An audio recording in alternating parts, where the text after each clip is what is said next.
All right, today we're going to start looking at how to graph tangent, okay? So as we come up with these values for our tangent, let's take a look here. All right, first of all, what did we get for the tangent of negative 90? Undefined. You get, even if you put it in your calculator, you get error. You get error. You get r over 0, negative r over 0. It is undefined. We can't do the tangent of negative 90. How about the tangent of negative 45? Negative 1. I love it. How about the tangent of 0? 0. How about 45? 1. And how about 90? Undefined. Macy. Okay, so, all right, on my graph, they didn't give me anything, which is perfectly fine. We're going to fill it in. Okay, so I have negative 90 on the x. I have negative 45 on the x. 0. I have positive 45, and I have positive 90. Okay, so let's see here. At negative 45, I'm up at 1. Okay, so I got to go up to 1. And down to negative 1. Okay, I'm going to plug the easy ones first. So, at negative 45, I'm down at negative 1. At 0, I'm at 0. At positive 45, I'm at positive 1. All right, and then what happens at 90? It's undefined. Undefined means I can't have any value there. Does anybody know in math what happens when I don't have any value that's possible? Blank. Okay, it's blank. Does anybody know what we do on a graph in some cases when it's going to be blank? Okay, here's the deal. I can't have 90. I can't have negative 90. What happens is it creates what's called an asymptote. An asymptote. A line that my graph gets closer and closer to but never touches. So, because I know I can't have a number at negative 90, I'm going to put a vertical line that says I can't have anything where x is negative 90. Vertical dashed line. All right.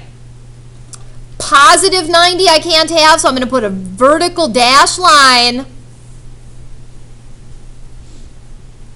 that says I can't have anything for an x of positive 90. All right, here's the deal. Tangent looks like this. Looks like a snake curve. Tangent looks like a snake curve for one cycle. It looks like from 0, it's going to go up towards that line. It's never going to get to 90, but it tries to get closer and closer and closer to it. And then from here, it goes down towards the negative 90, trying to get closer and closer to it, but never touching. Now, on this side, to the right of 90, it would do it all over again. So it would do it all over again.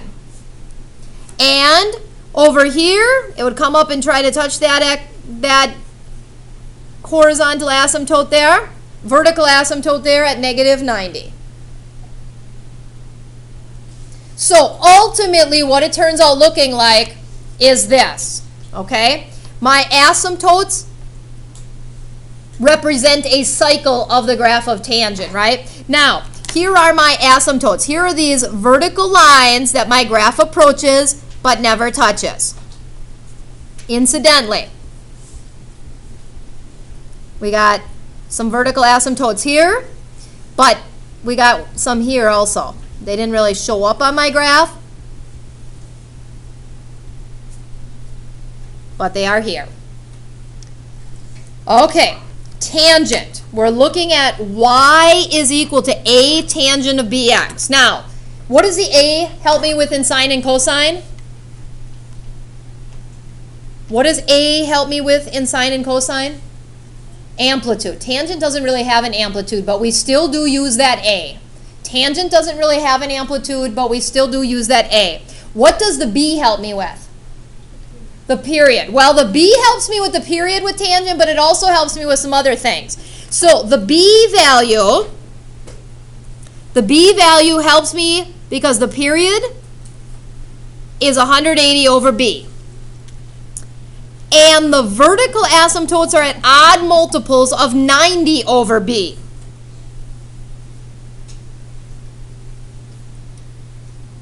Okay, so here's the deal. Here's the deal.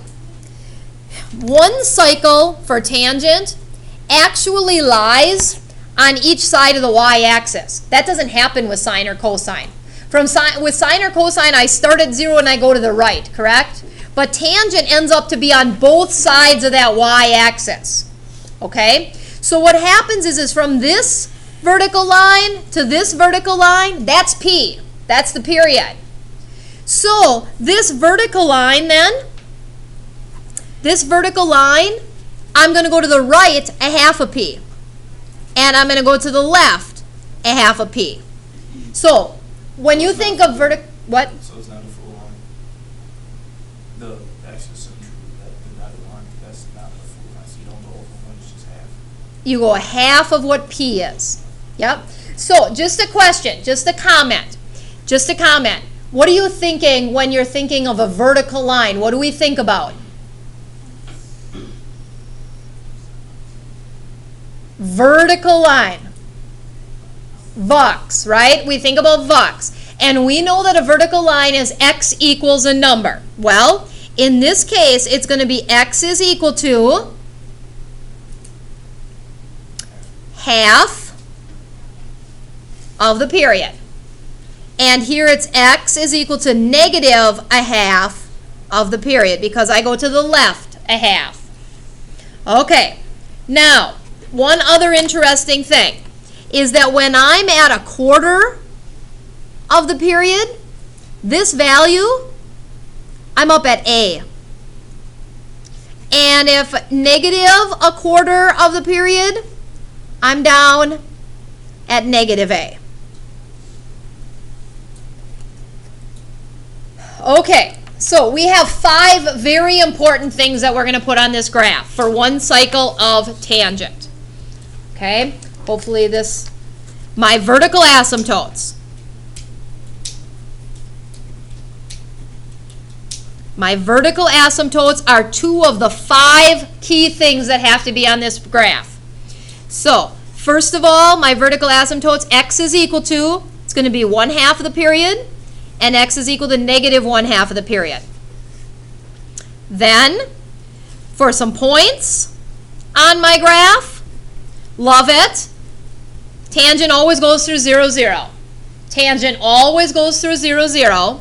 And then at 1/4 of the period, I'm up at the A value, and at negative 1/4 of the period, I am at the opposite of that A value. Now, one other thing to think about, domain and range. For the tangent, we are going to say x cannot be equal to odd multiples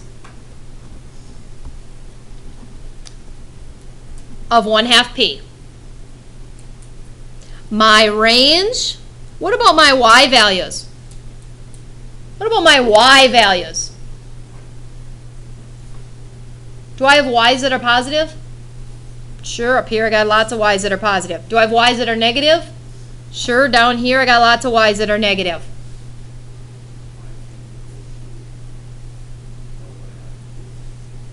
My y's can be anything they want. So all real numbers.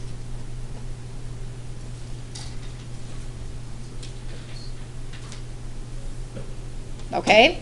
All right. So these look very different than sine and cosine. These look very different than sine and cosine.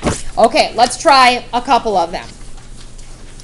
Okay, let's try a couple of them. All right, now I want you to start them out. I want you to start them out in exactly the same way we start out sine and cosine. Okay, I want you to start them out the same way we start sine and cosine, which means that I want to write y is equal to a tangent of bx. Y is equal to a tangent of bx. Now, what number do I have for A? 1. And what number do I have for B? 3/2.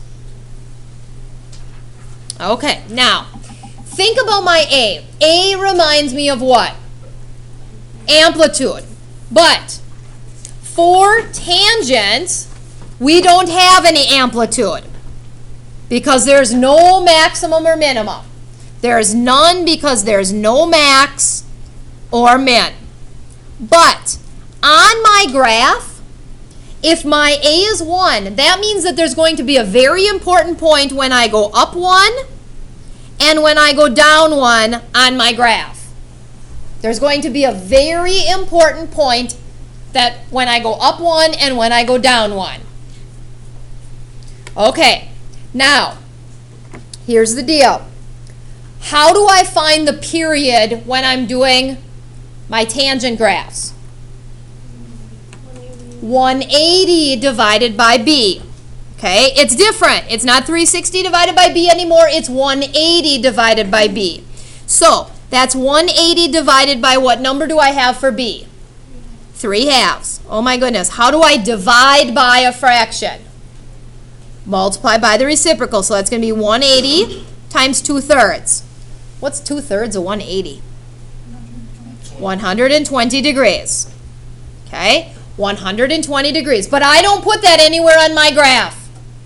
I don't put that anywhere on my graph because I know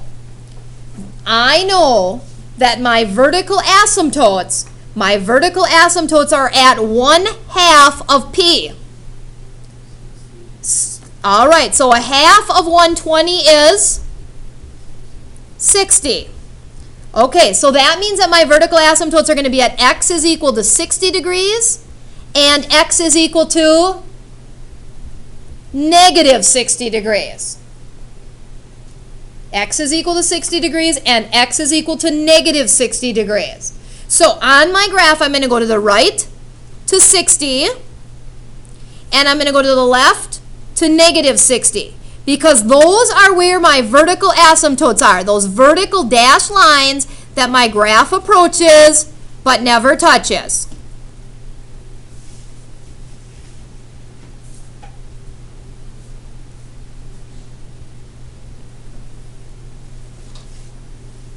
Okay, now, one other thing. My graph of tangent always goes through what point? 0, 0. I have to find two other points, and I'm just going to put this down here on the bottom. My other 2 points, because there's not going to be asking me for that anywhere here. My points are going to be at 1/4 of my period 120, and they're going to be at negative 1/4 of my period 120. So what's at 1/4 of what's 1/4 of 120? 30 degrees and negative 30 degrees. Okay, so here's the deal. All right, halfway between 0 and 60, here I am at 30. And halfway between 0 and negative 60, here I am at negative 30. All right, at positive 30, I'm at positive A, which is 1. At negative 30, I'm at the opposite of A, which is negative 1. Now, right now, it kind of looks like they connect the dots, but they don't. It's like a snake curve up towards that vertical asymptote, and it's a snake curve down towards that vertical asymptote. Now, what is my intercept? 0, 0. It crosses the x-axis at 0, 0. What is my domain? Do I have every x out here? Do I have every angle out here? What angles can't I have? I can't have negative 60 and 60. So we're just going to put x cannot be odd multiples of 60 degrees. So I can't have like 60 times 1, I can't have 60 times 3, so I won't have 180. I can't have 60 times 5, I won't have 300. I won't have 60 times negative 1, negative 60. I won't have 60 times negative 3. I can't have negative 180. What is my range for any tangent graph? All real numbers. Let's do one more. These are a little messy. Let's do one more together. All right, so y is equal to 3. Do you have any questions? I should ask. Do we have any questions before we go on to the next one? y is equal to 3 tangent of 2x. Okay, so right above it, y is equal to a tangent of bx. All right, what number do I have for a? 3. And what number do I have for b? 2. All right. A makes me think of what? Amplitude. And what do we know about amplitude with tangent? There is none. So for amplitude, I just write none. There's no max or min. But what do I do with that number 2? A 3. What do I do with that number 3? All right, I know I've got to go up 3 on my graph because there's a special point there, and I need to go down 3 on my graph because there's a special point there. Okay, what do I do with my b value?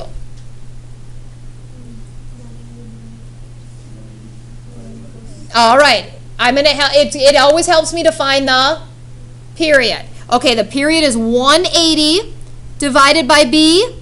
So 180 divided by 2 is 90 degrees. Now, does that go on my graph here? Okay, wait a minute.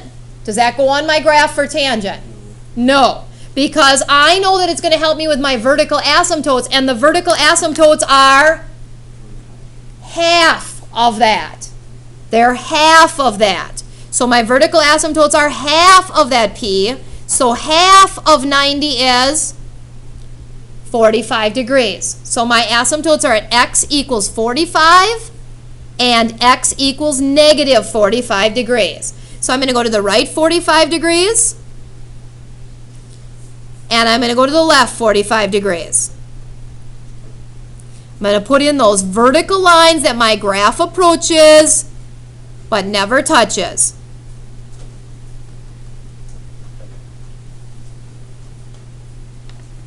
All right, now I need to find some points on my graph. What's the first point that I can put on that graph?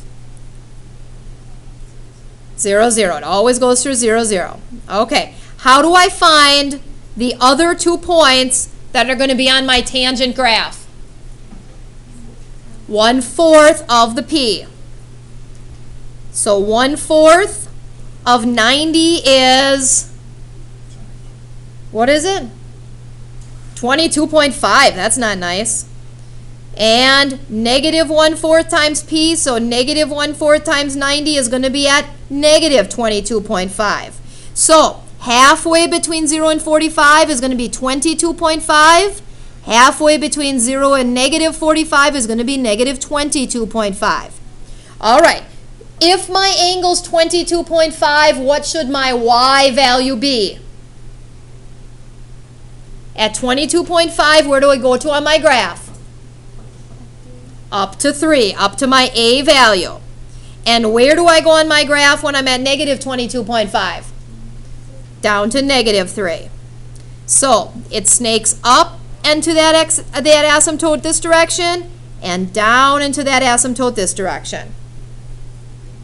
All right, what is my intercept? Where does this graph cross the x-axis? 0, 0. What's my domain?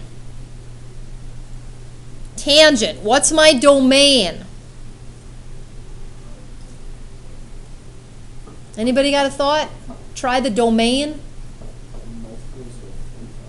Beautiful. X cannot be odd multiples of, where is that vertical line that my graph approaches but never touches? 45. And what about my range? All real numbers. Questions? Yes? Will it ever go the other way? It can. We're just not going to talk about that today. Yep. If it just so happens that if I make my a number a negative number, then it's going to go the other direction. We're not going to deal with that today. We've got enough messiness going on there already. Any other questions? Okay.